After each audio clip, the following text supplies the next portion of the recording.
교회 회복을 넘어 사랑으로 오늘 19번째입니다. 우리가 여러분 작년에는 회복에 대한 주제를 가지고 했죠.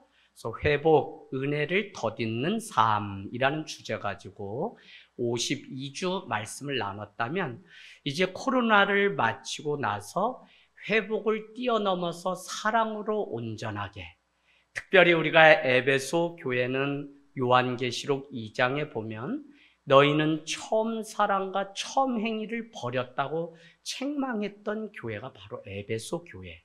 그런가 하면 사도행전 20장에 가면 사도 바울이 3년 밤낮 눈물로 훈계하고 가르쳤던 교회. 그래서 핏값으로 사신 이 교회를 믿음의 장로들, 감독된 자들이 지켜내십시오라고 얘기해요. 뭐라고 얘기하냐면 어그러진 말을 하며 이곳에 와서 이미 제자된 자들을 끌어낼 자들이 있다고 얘기해요. 그러면서 이 교회를 주와 은혜의 말씀 위에 교회를 부탁합니다 라고 바울은 하고 떠나게 돼요.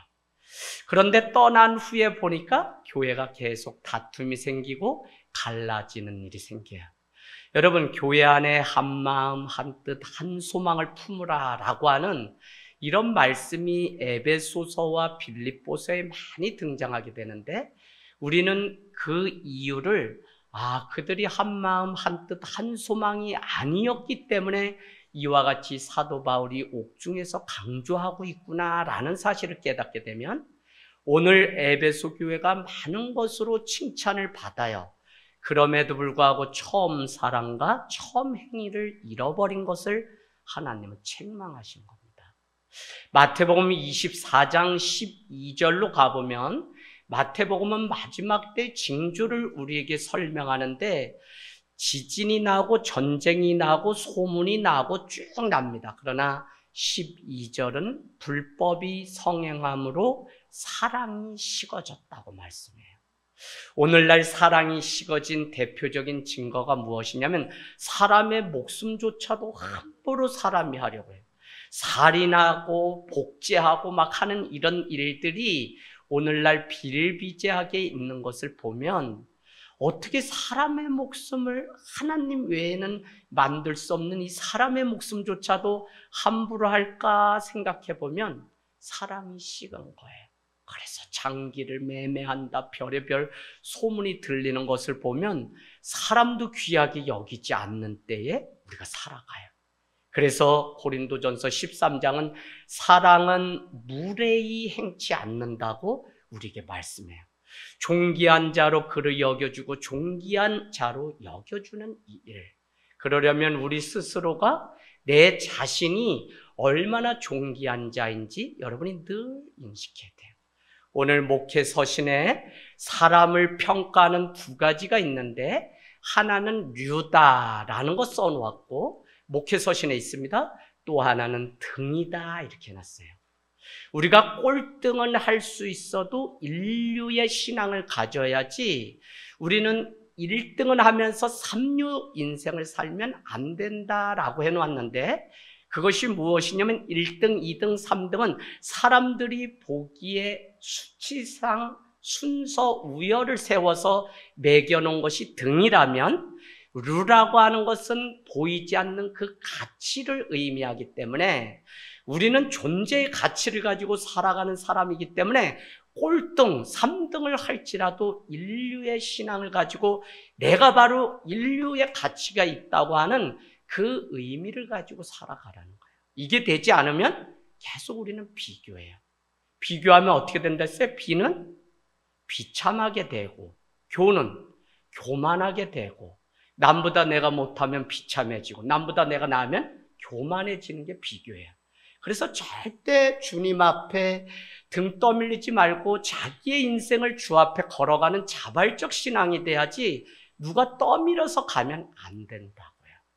오늘 우리는 사랑을 지켜내는 해. 그래서 여러분 올해 이제 얼마 남지 않았는데 하늘 땅 교회뿐만 아니라 우리의 심령이 회복됨의 증거가 뭐냐면 내 안에 사랑이 있는 거예요. 그래서 뭐든지 나눠주고 싶고 뭐든지 부족함이 보이면 그곳에 손을 얹고 나 이 부족한 삶이라도 들여서 함께 걸어가고 싶은 거. 아유, 다 아프고 다 힘들잖아요. 그런데도 오늘 누가 왔을까 안 왔을까 맡겨진 양떼가 있으니까 그 자리를 지켜낼 수 있는 이게 사랑이죠. 요한복음 17장 한번 가볼까요? 요한복음 17장 21절, 22절. 예수님이 마지막 이 땅에서 기도한 말씀입니다. 요한복음 17장 21절, 22절. 다 빨간 글씨로 되어 있으니까 예수님의 말씀인데 그 말씀은 다른 게 아니라 기도예요, 기도. 기도 내용을 우리 한번 같이 21절 읽겠습니다. 시작. 아버지여, 아버지께서 내 안에, 내가 아버지 안에 있는 것 같이 그들도 다 하나가 되어 우리 안에 있게 하사 세상으로 아버지께서 나를 보내신 것을 믿게 하옵소서. 내게 주신 영광을 내가 그들에게 주었사오니 이는 우리가 하나가 된 것 같이 그들도 하나가 되게 하려 함이라. 여기서 가장 중요한 마지막 예수님이 남기신 기도는 무엇이냐면 하나라는 거예요. 하나. 자기 자신을 위해서 기도하고 남겨진 제자들을 위해서 기도하고 결국은 이 땅을 위해서 기도하신 세 가지의 주제가 오늘 17장에 쭉 흐르는데 뭐라고 말씀하시냐면 이렇게 말씀하죠. 21절에 그들도 다 하나가 되어 우리 안에 있게 하사. 예수 그리스도 안에 다 거함으로 인해서 그 결과가 뭐냐면 하나가 되게 하라는 게 예수님의 마지막 기도예요. 또 한 가지는 22절에 내게 주신 영광을 내가 그들에게 다 이 땅에 남겨놓았는데 그 이유는 무엇이냐면 우리가 하나 된 것 같이 그들도 하나가 되게 하려고 아버지의 영광을 제자들, 이 땅에 있는 교회에게 다 주었다는 거예요. 여러분, 우리가 에베소서 2장 뭐였죠? 우리를 구원하신 이유가 뭐라 그랬어요? 그 근거가 뭐였어요? 네, 모르면 말 안 하는 게 좋아요. 네, 근거는 뭐였냐면 긍휼이 많으신 하나님이기 때문에 우리를 불쌍히 여겨서 긍휼이 우리를 보시기 때문에 구원하시기로 작정하신 것이 성경에 나와요. 우리 한번 가볼까요? 어디에 있냐면 2장 4절, 에베소서 2장 4절. 긍휼이 풍성하신 하나님이 우리를 사랑하신 그 큰 사랑을 인하여 허물로 죽은 우리를 그리스도와 함께 살리셨고 일으키시고 앉히시고 4절 5절에 보면 계속적으로 앉히시고 살리시고 일으켜 세웠다고 하는 세 가지의 동사가 구원과 관련 있는 거예요. 그런데 그 이유는 뭐냐면 긍휼, 우리를 불쌍히 여기는 그 마음 때문에 우리를 구원하시게 된 거고 구원을 얻을 수 있는 방법은 뭐라고요? 우리에게 나지 않고 어떻게 해요? 오직 믿음으로 말미암아 구원 얻게 하셨는데 그 이유가 뭐라 그랬어요? 우리의 행위로 난 것이 아니라 우리의 의로 난 것이 아니라 오직 하나님의 은혜로 말미암아 되었다고 하는 사실을 2장 8절에 보니까 알게 하려고 우리에게는 구원받는데 아무 이유나 조건이 없어요. 우리에게는 아무 공로가 없어요. 오직 하나님의 은혜로 하나님이 긍휼히 여겨주신 그것 때문에 우리가 구원을 얻었다고요.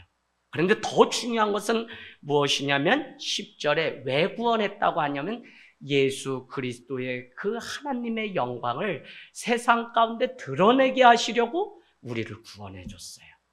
그러니까 오늘 주님은 요한복음 17장에도 떠나시면서 내가 저들에게 영광을, 풍성한 영광을 주는데 그 이유는 그들이 주 안에서 하나 되게 하려고 하나님의 그 영광을 주셨다는 거예요.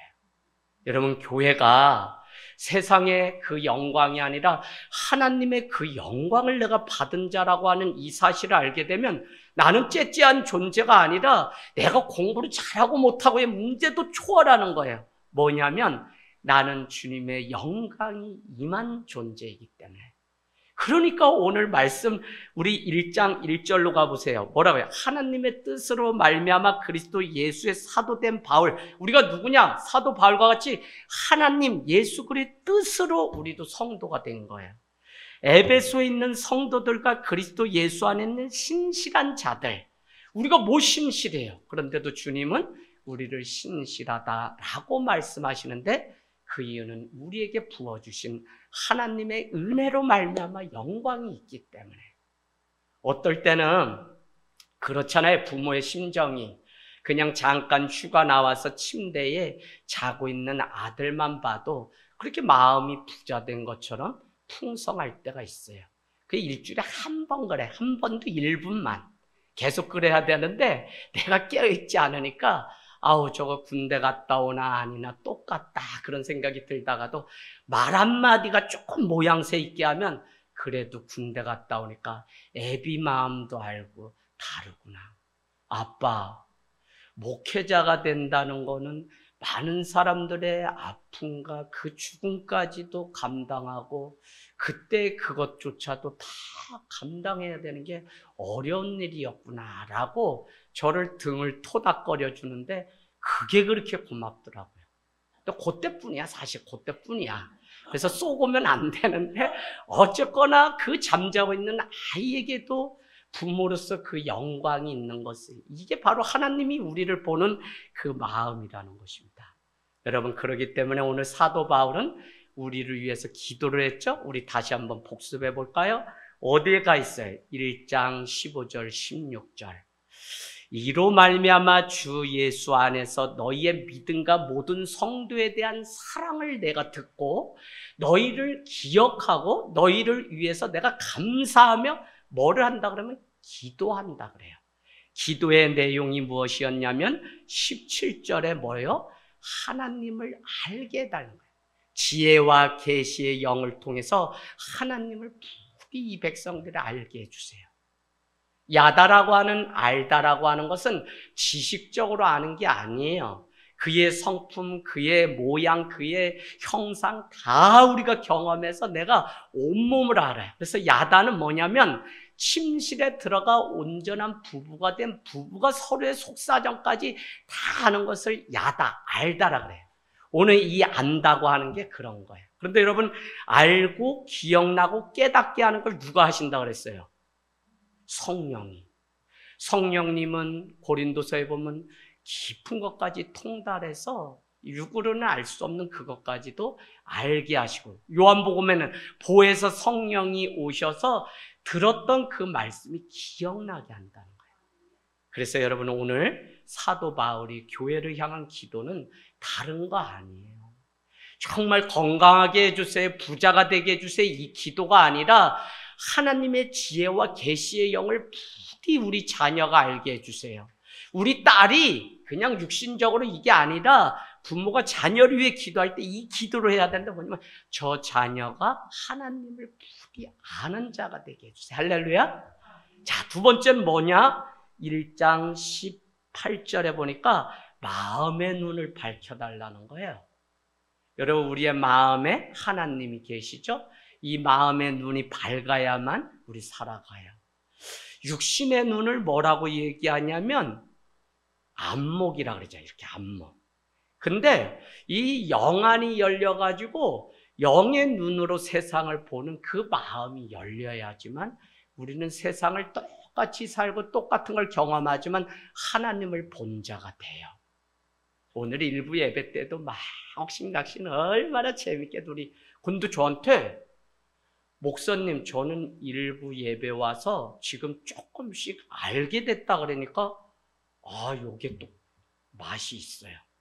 그럼 너가 알게 되었으면 너가 대표 기도하고 우리 마치자. 그랬더니 이제는 들었던 말씀을 가지고 그래도 기도를 해요. 내가 이게 잘한 거예요. 지금 잘 자라고 있어요, 집사님. 걱정하지 마세요. 잘 자라고 있어요. 그냥 가랑비 옷 젖듯 내가 조금씩 잘하고 있어요. 자, 세 번째 기도는 무엇이었냐면 이렇게 얘기하죠. 19절에 하나님의 그 위력, 역사하심을 아는데 뭐라고 얘기하냐면 우리에게 베푸신 큰 능력의 하나님을 어떻게 크심을 알게 해달라는 거예요. 이게 왜 중요하냐면 인생 살아가다가 어렵고 힘들 때 내 능력이 부족하고 연약할 때 내 힘으로 도저히 되지 않을 때 나보다 더 크신 능력의 하나님을 아는 자는 성공해요, 여러분. 승리한다고요. 그때 내가 어떻게 해야 될지 모른다면 우리 자녀가 내 부모도 없고 막 그럴 때 어떻게 하겠어요? 그런데 하나님의 크신 능력을 알고 그가 베푸시는 것을 알게 되면 그 자녀는 하나님을 찾아가서 하나님 앞에 인생을 승리하게 돼요. 난 막 지난밤에 말씀을 준비하는데 우리 청년이 저한테 이렇게 문자를 줬는데 마음이 너무 말랑말랑해졌어. 목사님 이렇게 저도 교회에 더 조금씩 알아가고 들어가는 것 같아요. 그런데 그 고백이 쉬워요, 여러분? 쉽지 않아요. 처음 와서 이렇게 해서 자기를 열고 내가 교회를 조금 더 알아가는 것 같아요 하는데 감사했어요. 여러분, 오늘 크신 하나님의 능력을 위해서 사도 바울은 기도하고 있습니다. 그러면서 오늘 우리가 읽은 말씀은 그러므로 주 안에서 갇힌 내가 쭉 하고는 요지는 3절에 힘써 지키라는데 그 지키라는 게 다른 내용이 아니라 하나됨을 지키라고 우리에게 말씀하고 있어요. 가정이 갈라진 내 자아가 우리의 공동체가 교회가 하나됨을 지키는 게 마지막 숙제예요, 여러분. 점점 더 이 하나됨이 다 깨져서 대면한다니까요. 그래서 성령 안에서 이 하나됨을 지켜가는 이게 얼마나 중요한지 모르는데 지켜가는 방법 그 첫 번째가 오늘 1절 말씀에 이렇게 얘기합니다. 그러므로 주 안에서 갇힌 내가 너희에게 권하노니. 저는 여기서 교회가 하나됨을 지켜가는 비밀이 있다는 사실을 알게 돼요. 교회는 여러분 내가 주님의 종으로 살아가는 게 성도고 교회지 주님이 우리의 종이 아니에요, 여러분. 이렇게 믿고 착각하는 사람이 너무 많아. 주님이 내게 사로잡힌 게 아니라 내가 주님께 사로잡혀서 살아가는 거지 막 이렇게 주객 전도되어 가지고 신앙을 가지고 살아간다 그러는데 그게 안 될 때가 많아요. 이제 알겠어요. 왜 설교하고 나오면 35살짜리 목사님이 막 목사인 제가 나오면 목사님이 등짝을 크게 때리면서 까불지 말라 그러는데 젊다고 까불지 마라. 그리고는 뭐라고 그 당시 저는 초를 쳤다고 얘기하는데 지금 보면 그런 말씀 해주실 분이 없어요. 네가 죽어야 예수가 산다. 아니 젊은 목사가 좀 힘있게 설교하고 나면 칭찬해주면 얼마나 좋아. 그런데 안 그래요. 그래서 나는 우리 전도사님, 목사님 설교하면 좋았다, 은혜 받았다 늘 표현해. 한 번도 어디서 사역하는데 맨날 네가 죽어야 예수가 산다 그러는데 그 의미를 몰랐다니까. 그런데 지금 와서 보니까 그래 나는 주 앞에 죽기로 목을 내놓은 사람이 목사인데 내가 내 자랑을 자꾸 하려고 했으니 이게 얼마나 어리석은 일이에요. 오늘 사도 바울은 예수 그리스도 안에 갇히는 게 이게 하나됨의 비밀이라는 거예요. 할렐루야. 여러분 정말 교회는 기독교는 다른 거 아니에요. 예수 그리스도 유일하신 그분 때문에 우리가 카타콤에 모여서 예배를 드렸고 그분을 위해서 목숨도 내놓겠다고 약속했던 사람들이 세례를 받게 되었고 그를 가족으로 그래서 주님 오시는 날까지 그 길을 따라갔던 사람을 그리스도의 사람, 그리스도인이라고 하는 거예요. 오늘날 교회 다니면 그냥 크리스찬, 그리스도인 이렇게 단순한 얘기가 아니라 스데반이 죽고 저기 안디옥에 흩어졌는데 그곳에서도 믿음을 지키는 그를 보고 이방인들이 볼 때 그리스도인이라고 불려졌다는 거예요. 우리는 우리 정체성을 가지고 살 때 저는 그리스도인입니다 라고 말할 수 있어야 되지만 원래 그리스도인이라는 첫 번째 사용된 그 용법은 뭐냐면 안디옥의 사람들이 그리스도인들을 보고서 그리스도의 제자구나 해서 그리스도인이라고 했다는 거예요. 저는 교회 다니는 성도, 교회 다니는 크리스찬 그것보다 더 좋아하는 말이 있다면 그리스도의 사람, 그리스도의 제자 정말 그리스도인으로 우리가 거듭나서 살아가려면 오늘 예수 그리스도를 위하여 갇힌 자로 살아갈 때 그래서 나를 주장할 수 없는 게 교회는 서로 예수 그리스도 안에 나는 갇혀서 살기로 했기 때문에 내 생각과 마음이 내게 아니라 이제는 예수 그리스도가 원하고 그분이 기뻐하는 일을 위해서 갇힌 자로 살아가는 게 교회예요. 그러니까 어떻게 돼요? 내가 내 육신을 날마다 쳐서 주님 앞에 나오는 삶을 살아갈 수밖에 없는 거죠. 오늘날이 마지막이라고 하는 그 증거는 다른 게 아니라 하나됨이 다 깨지고 분열의 영이 이곳에 가득. 그래서 갈라디아서 5장에 보면 성령의 열매는 이것이니 라고 하면서 뭐라 그래요? 사랑, 화평, 충성 쭉 하나됨을 말했다면 육체의 열매는 현저하니 분냄과 당짓는가 이렇게 해서 겉모술수 쭉 이야기하는 거 결론은 다 갈라놓는 거예요. 육신의 열매는 어떻게 해서든지 분열시키고 갈라놔요. 이것도 교회가 알지 못하고 여전히 내가 살아가면 자기 스스로 도태되는 거예요. 그래서 여러분 성령 가운데 살아가는 사람은 뭐냐면 나는 그냥 예수 그리스도 안에 갇힌 자다라고 하는 믿음을 늘 버리지 않고 낮은 종으로 살아가는 거예요. 옆에 분한테 좀 한번 이렇게 집사님 종된 거, 그리스도의 종된 거 축복해요. 이렇게 한번 우리 축복하겠습니다. 예, 당신이 그리스도의 종이 된 것을 축복합니다. 아멘. 아무나 종이라고 말하지 않고요. 정말 예수 그리스도를 따르는 자를 종이라고. 집사님 종이라 그러니까 기분 나빠요? 목사님이나 종하지 왜 저까지 종하라? 아니, 성도를 성경은 종이라고 해요. 종은 다른 게 아니라 내 주장이 없이 나는 예수 그리스도 안에 갇힌 자다. 이제는 내가 내 주장하지 않고 내 감정 불발탄으로 만들고 나는 예수 그리스도를 앞에 세우고 살아가는 종이다라고 하는 게 결국은 교회. 집사님, 이게 바로 가정을 교회로 세워가는 증거예요. 교회에서는 그냥 종으로 살고 너무 잘하셔, 집사님이. 근데 집에만 가면 막 놀래. 막 나인데 밀고를 하시는 집사님들인데 목사님, 우리 김 집사요, 우리 박 집사요, 집에 가면요 밥 한 그릇 얻어먹기 힘들어요. 아니, 집사님이 은혜로 사시는데 기도도 하시고 안 그렇다는 거예요. 그래서 이제 올해 끝날 때 한번 전수조사를 한번 포스티지에 해보려고 그래. 난 그냥 진짜 믿음의 열매 막 있는 줄 알았더니 아니, 나인데 막 한숨 쉬면서 하는 거 보면 권선이 진짜라니까요? 아니래. 여러분, 열매로 안다 그랬잖아요. 그래서 내 삶에 계속 열매가 맺혀야 되는데 교회도 그렇고 주의 종들도 그렇고 다 우리 주의 종인데 나는 없고 예수 그리스도 안에 난 갇힌 자라고 고백할 때 성령이 우리에게 주신 이 하나됨을 지킬 수가 있어요. 자, 두 번째, 오늘 1절 후반절에는 뭐라고 얘기하냐면 너희가 부르심을 받은 일에 합당하게 행하라 그랬죠. 합당이라는 단어는 뭐라 그랬어요? 제가 이렇게 얘기했습니다. 저울로 오른쪽 왼쪽이 균형을 맺고 살아가는 게 합당의 원어의 의미다. 기도만 잘하는 거 아니에요. 말씀도 같이. 뭐든지 그리스도인이 될 때 가장 아름다운 열매는 그 옛날에 막 젊음 다 바쳐서 막 잠 안 자면서 막 해봤지만 이제 와서 생각해보니까 열매가 없어. 그건 뭐냐면 내 삶의 균형이 없어서 그래.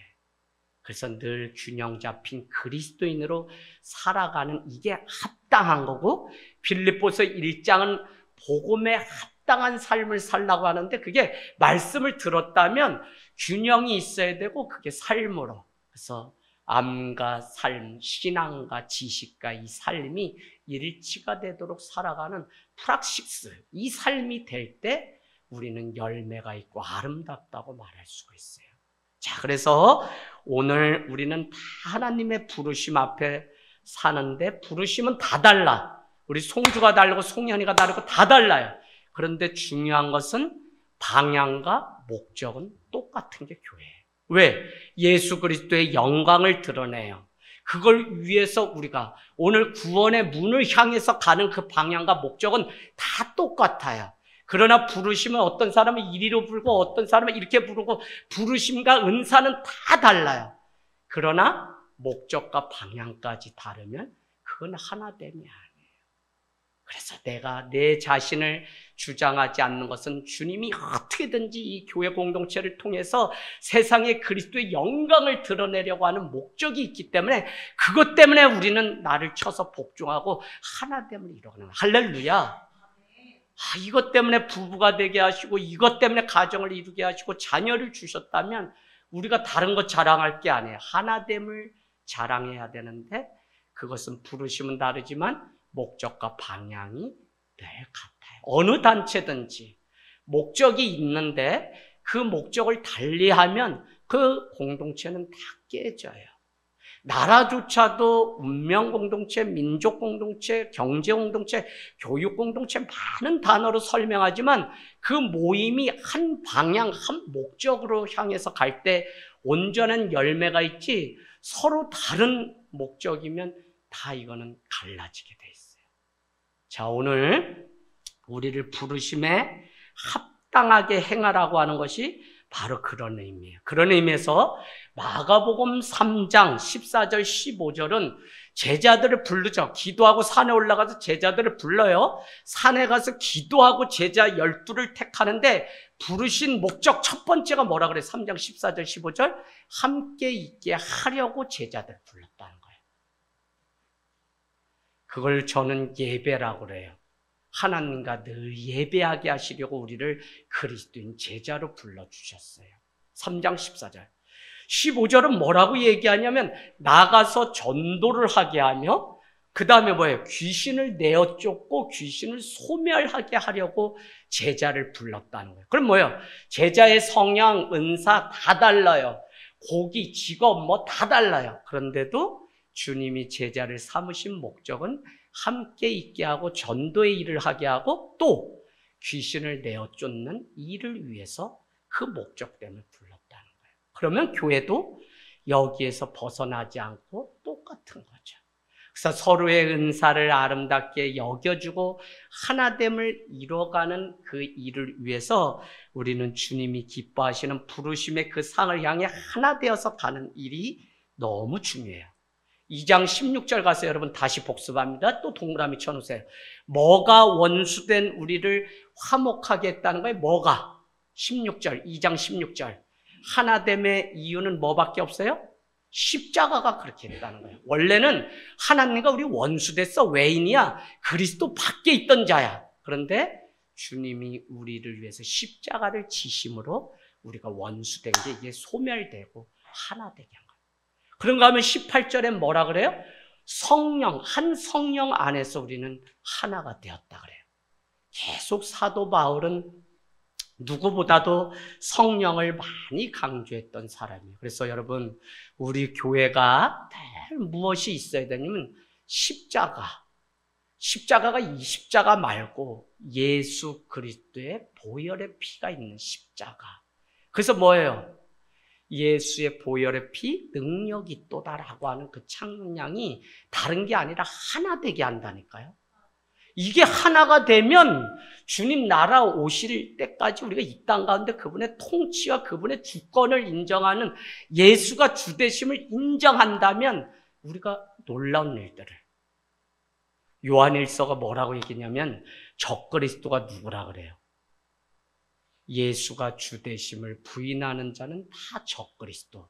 저기 누구네 뭐 선명이 형네 기쁨이네 형 뭐 이런 그 이단이 적그리스도가 아니라 그 당연히 적그리스도고 우리 안에도 예수가 주되심을 인정하지 않으면 적그리스도예요, 여러분. 주라고 하는 단어 퀴리오스는 두 가지 의미가 있다 그랬죠? 첫 번째는 로드, 그분의 주권, 통치, 주인 되심을 인정하는 의미가 주님이라고 하는 주라고 하는 거예요. 그리고 그렇게 부르시나 기도할 때 그냥 습관적으로 주가 아니라 당신만이 내 삶의 주인입니다. 이 주. 두 번째 뭐라 했어요? 세이비어, 구원자라는 의미의 주예요.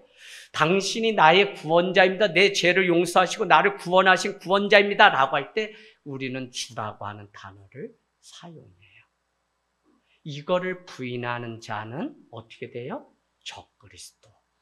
그래서 여러분 마지막 때 요한일서는 우리에게 정말 냉혹하게 말씀해요. 너희 안에 사랑이 없으면 두려움은 형벌이 따르고 형벌이 있으면 뭐요? 심판이 있는데 뭐라고 얘기하냐면 2장에는 이렇게 해요. 야, 너희가 형제를 사랑하고 너희 안에 말씀이 있다고 하면서 형제를 사랑하지 않으면 너희는 스스로 속아 넘어가는 자다. 이거에 속지 말라는 거예요, 여러분. 말씀 듣고 예수도 있다 그랬는데 너가 형제를 사랑하지 않으면 너는 스스로 속아 넘어가는 자다. 그러니까 마지막 때 얼마나 우리가 주 안에서 온전한 삶을 살아가야 되는지를 가르쳐주는 게 요한 1서입니다. 여러분, 교회 하나됨과 전도가 상관없나요? 아니요. 사복음서는 다시 오실 주님은 모든 족속으로 제자 삼으라. 마태복음 28장. 마가복음 24장은 뭐라 그래요? 이 만민에게 복음을 전파라. 또 누가복음 26장은 너희는 이 모든 일의 증인이라. 요한복음 21장은 요한의 아들 시므나 내 양을 치라, 내 양을 먹이라. 다 마지막 재림의 주로 오실 때까지 교회와 제자들은 뭘 하라 그러냐면 제자 되고 제자 삼는데 그 일은 다른 게 아니라 복음 전파하라는 거예요. 그래서 교회가 이 복음 전파, 영혼을 낳는 일에 하나의 목적을 가지고 가라고 제자로 우리를 그리스도로 삼았는데 이 목적을 잃어버리면 교회는 금세 갈라져요. 자기의 안위를 지키게 되고 영혼을 긍휼히 여기는 마음은 없이 그냥 세상 엄한데 사람 따라서 그냥 몰려다니다 그냥 다 마는 거예요. 교회가 썩는 지름길, 분란과 다툼 있는 곳 가보세요. 온 성도가 영혼 하나 살리겠다고 전도하고 그 영혼을 살리는데 싸움이 있고 그게 있나요? 없어요. 먹고 마시고 그냥 세상을 유람선처럼 살아가니까 교회가 다 썩는 거지. 그러니까 세상에 들어가 빛과 소금이 되라고 했는데 그 빛과 소금이 안 되니까 차라리 저 발에 발 피울 뿐이라고 소금을 말하는 거예요. 자, 여러분, 교회 하나됨은 마귀의 일을 소멸하고 버리는 그 일도. 그래서 마가복음 3장 15절은 귀신을 내어 쫓는 일을 위해서 제자, 교회를 불러주셨다는 겁니다. 그래서 우리가 혈과 육의 싸움을 하라고 이 땅에 부른 게 아니라 마귀를 소멸하고 마귀의 관계를 대적하기 위해서 하나님의 전신갑주를 입으라는 거예요. 그래서 성도는 누구냐? 온전하게 목회자의 가르침 위에 서서, 그게 어디 나와요? 베드로후서 3장 1절부터 쭉 말해요. 너희는 주의 말씀이 생각나라 기억나게 하라고 하는데 그 첫 번째 기준이 무엇이냐면 옛 선지자들이 너에게 하신 말씀, 그게 구약이죠. 그러면서 사도들의 가르침, 그게 뭐예요? 신약이죠. 그러면서 세워진 현재 목회자들의 말씀 위에 서서 가라 그래요. 이게 되지 않으니까 이단이 되는 거예요. 그래서 여러분, 이 말씀 가운데 늘 우리가 살아가고 마귀의 일을 내어 쫓는 일에 하나가 되기 위해서는 우리가 날마다 무엇을 해야 되는지 알아야 되는데 교회가 세워진 곳마다 거룩함이 드러나는 이유는 다르지 않고요. 마귀는 계속 갈라놓고 더럽고 막 그래요. 이게 희한해요, 여러분. 제가 직구준 목사이기 때문에 전도사 때 어디도 복음 전하러 가봤냐? 지하철에서 해봤거든요. 근데 그건 저도 저 사람 왜 저러나 했는데 한번 해봐야 된다 그래서 전도사 때 편입해서 했더니 아주 냉혹해요. 누가 냉혹하냐면 교회 다니는 사람은 더 냉혹해요. 그래서 거기서 나와서 어디 갔냐면 저기 시청 뒷골목 사창가를 가봤어요. 여러분, 그곳에 육신의 눈으로 봐도 그렇고 영의 눈으로 봐도 그렇고 마귀의 관계를 쫓는 사람은 냄새나고 더럽고 추해요. 이거를 우리가 잘 아셔야 돼요. 자, 교회의 하나됨은 그래서 어디에 있는 거냐면 여러분 거룩함에 있어요. 이 말씀 좀 빨리 가볼까요? 데살로니가 전서 4장 7절. 주님이 우리에게 부르신 이유는 무엇이냐면 데살로니가 4장 7절 하나님이 우리를 부르심은 부정하게 하심이 아니라 뭐라고요? 거룩하게 하심이다. 주님이 우리를 부정하게 하려고 부른 게 아니라 거룩하게 하려고. 그래서 레위기 14장 45절은 내가 거룩하니 너희도 거룩하라고 하는 게 구약의 가장 큰 메시지예요. 너희가 가나안에 들어갈 텐데 그 거룩함을 지켜야만 너희는 온전한 이스라엘 백성이 될 수 있는데, 그러기 위해서는 사사기에 보니까 뭐예요? 그곳에 가면 산당 다 우상 제하고 어떤 일이 있어도 자기 동족과 결혼해야지 그 이방 여자와 결혼하면 안 된다는 거예요. 여러분, 사단은 대충 우리에게 이렇게 해서 그냥 아니에요. 조금의 틈만 있어도 다. 바단 아람으로 갔던 사람이 누구예요? 바단 아람. 바단 아람으로 간 사람은 야곱이죠, 야곱. 야곱이 형 에서에게 장자권을 빼앗고 달아나게 되는데, 그의 엄마 리브가는 다른 거 하지 않고 바단 아람으로 가라. 바단 아람으로 갈 때 77세입니다. 아직 결혼 안 했죠. 그곳에 77세, 소년이 간 게 아니에요. 여러분, 성경 정확히 하면 77세인 야곱이 갔는데 왜 갔겠어요? 엄마 리브가는 거기 가면 우리의 동족, 믿는 자가 있으니까, 야곱아, 너는 하나님의 커버넌트 언약을 이어받을 자인데 다른 여자랑 결혼하면 안 되고 너가 저기 멀리 있는 삼촌 라반의 집에 가서 약속한 내 동족과 거룩한 백성과 결혼하라고 보낸 거예요. 성도가 거룩함, 하나님이 내게 주신 언약의 말씀이 분명하면 여러분, 그냥 작은 일에 타협하지 않고 내가 그 거룩함, 하나님의 약속을, 구원의 여정을 이뤄내기 위해서 바단 아람까지도 걸어서 가야 되는 거예요. 그게 구원이에요. 그래서 교회는 다른 게 기준이 되면 안 되고 언약의 말씀, 약속의 말씀이 있냐는 거예요. 오늘 나를 구원하시겠다고 하는 하나님의 약속의 말씀이 없으면 그냥 왔다 가는 자지, 마지막에 내 믿음 못 지켜요. 그래서 이 믿음이 말씀에 근거해서 날마다 지켜내는 이 일이 너무 중요한데, 모세에게 내가 선 곳은 거룩한 곳이니 그곳에 신을 벗으라고 한 게 무슨 이유냐면, 모세라고 하는 그 존재가 하나님의 백성으로 거룩하니까 거기 신을 벗으면 거룩한 땅이 되는 거지, 내가 거룩하지 않는데 거룩한 땅이 따로 있나요? 그렇지 않아요, 여러분. 그래서 주님은 하나됨을 위해서 교회는 거룩성을 빼앗기면 놓쳐요. 서로 거룩하기 위해서 말씀대로 살아가고 말씀대로 살아가야지, 여기가 세상 그냥 시장같이 막 함부로 살아가고 질서도 없고 이러면 거룩함을 깨지게 돼요. 그래서 우리에게 너희는 디모데전서 4장 4절이 오직 말씀과 기도로 거룩하여 지니라. 그래서 날마다 모여 예배를 통해 말씀과 기도 가운데 우리는 오늘도 왜 모였냐? 거룩함의 옷을 입기 위해서 모인 거예요. 할렐루야. 그래서 늘 성수에 들어갈 때 물두멍에 자기의 죄를 씻고 주님 앞에 가서 하나님을 아련하는 게 성수의 의미예요. 그 죄를 씻는 시간. 여호수아가 뭐라고 얘기해요?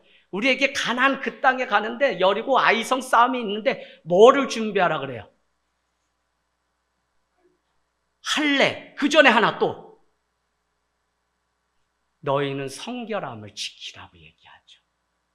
성결함이, 거룩함이 곧 능력이고 힘이기 때문에 그래요. 그래서 교회가 신뢰도가 떨어졌다, 그거는 계속 말씀드리지만 거룩함이 없기 때문에 그래요.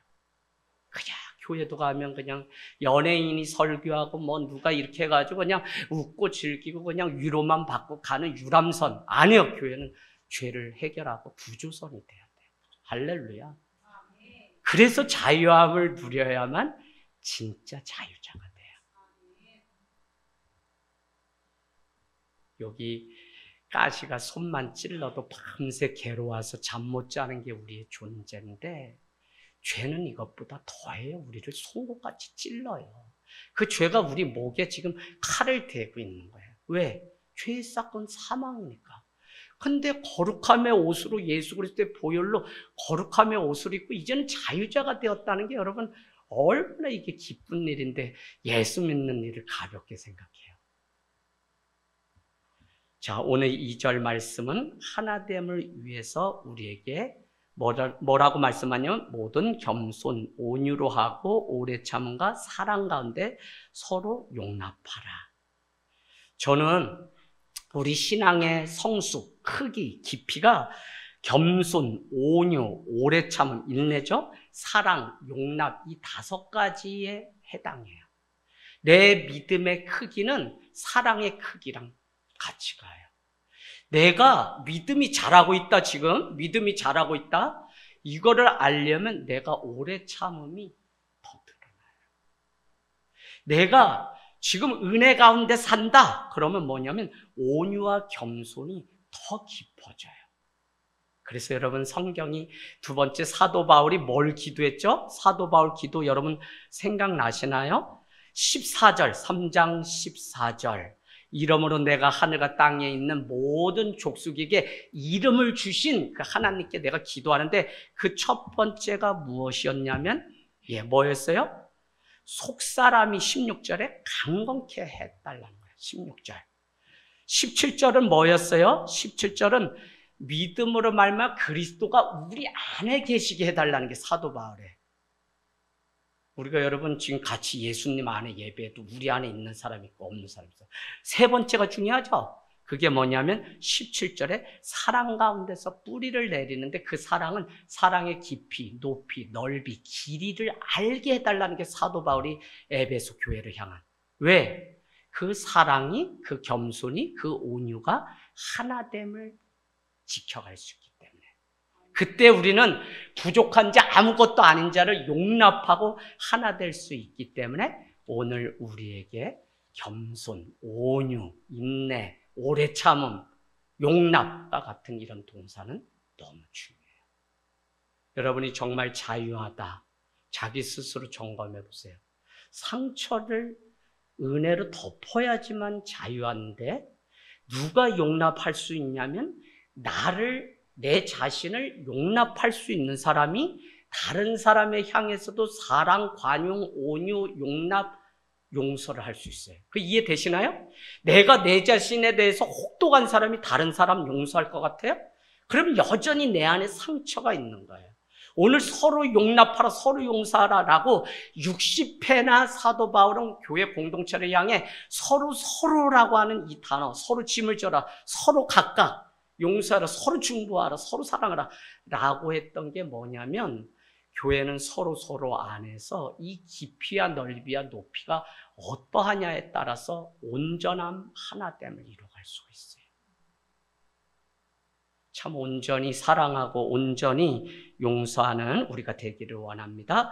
자, 마지막으로 오늘 하나됨을 이루어가는 방법은 결국 3절의 평안에 매는 줄로 성령이 하나 되게 하신 것을 힘써 지키는 거예요. 교회의 하나됨은 성령이 이루신 것이고, 더 중요한 것은 그 하나됨은 평안의 끈으로 지켜갈 수 있는 거예요. 그래서 성령이 우리에게 하나 되게 하신 것을 힘써 지키는 것은 교회와 성도가 마땅히 해야 되는데, 지킬 때는 언제냐? 오순절 성령 사건이 임할 때 그들은 물건을 통해하고 다 나누면서 하나 되었어요. 심지어는 가난한 자가 사장에는 한 사람도 없다고 할 정도로 서로의 사정까지 다 할 정도로 하나 되었어요. 그런데 여러분, 이어서 사도행전 4장 가보세요. 4장. 네. 사도행전. 네. 4장 34절. 그 중에 가난한 사람이 없으니 이는 밭과 집 있는 자는 팔아 그 판 것의 값을 다 사도들 발 아래 두었다. 성령이 임하니까 그래요.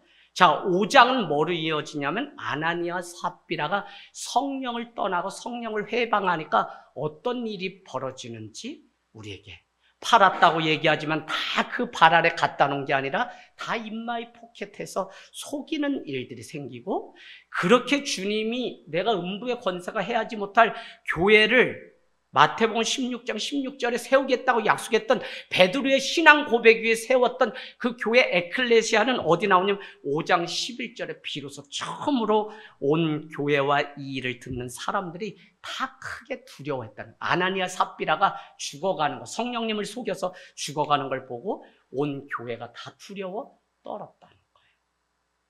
여러분, 성령이 하나 되게 하신 것을 힘써 지키는 초대교회 모습에 아나니아와 삽비라는 그렇지 않은 거죠.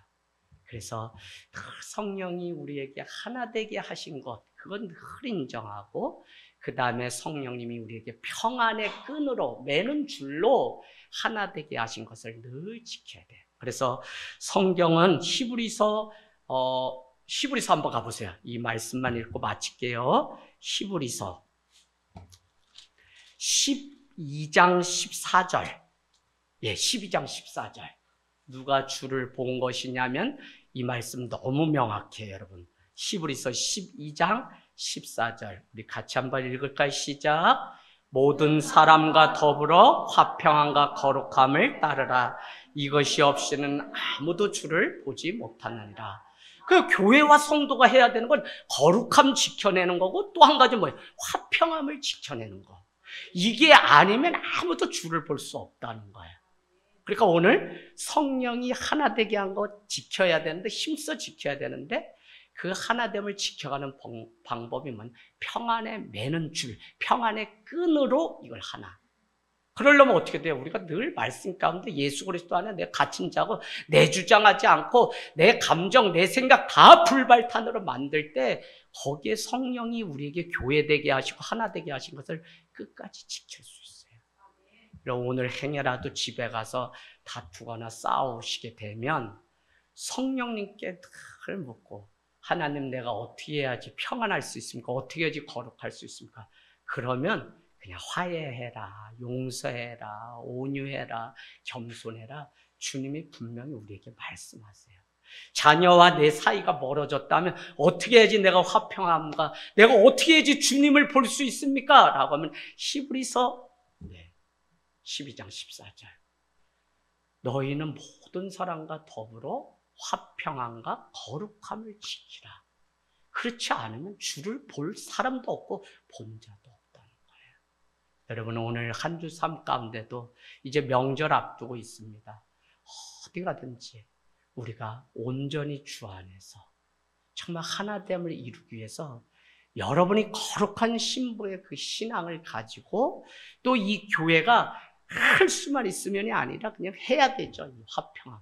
그러려면 십자가와 한 성령 안에 둘이 하나 되게 하신 그 원리를 잘 지켜가야 돼요. 내 노력으로는 하나 될 수 없어요. 하나 될 수 없어요. 여러분이 기도해 주셔서 고향에 어머니 막 모시고 갔는데, 열흘치 약이 다 떨어져서 막 어지럽고 구토하시는데, 보니까 열흘치 약이 집 이렇게 어디에 넘어가가지고 발견됐어요. 그러니까 어머니가 약을 잘 드신 거예요. 근데 그 밤에 기도에 마치고 막 밤에 늦게 11시, 12시에 제가 강원도에 도착해요. 어머니 병원 가려고. 가서 딱 했는데 어머니가 뭐라는 말씀에 제 마음이 덜컥하냐면, 혼자 있을 때 빈집 같았는데 아들이 왔다고 집이 꽉 찼네. 여러분, 다 인간적이지만 어머니가, 아들아, 너는 언제 은퇴하니? 엄마 있는 동안에 같이 좀 살아볼 수 있을까? 제 5학년 때 부모님 떠나서 여태까지 해서 이젠 다른 여자랑 살잖아요. 이게 어떻게 해요? 어머니가 그 말씀하시면 아주 마음이 엄마 그게 다 정리하고 올라오면 되지. 그럼 소새끼가 뭐라고 소 밥만 줘봤지. 내가 한 번도 소고기 먹지도 못하고 비싼데 소 밥만, 소 다 정리하자 이번에. 그런데 또 못하는 그게 있어요. 굴레 같아요, 굴레. 야고보서 3장에 혀가 온 몸을, 온 산을 불태워도 혀가 너의 굴레라고 하는 그 굴레. 세상은 운명이라고 하지만 여러분, 운명, 우연 다 이것도 이제 보니까 하나님의 시간이에요. 우연히 보아스의 밭에 룻이 이삭을 주스러 갔는데 마침 보아스를 만나게 해서 예수 그리스도를 준비하는 일들이 생겨요. 저는 이제 그냥 이렇게 우연히 만나고 소장님 막 이래도 진짜 마음 다해서 화평과 거룩함을 지켜가는 은혜가 있기를 원합니다. 아멘, 아멘.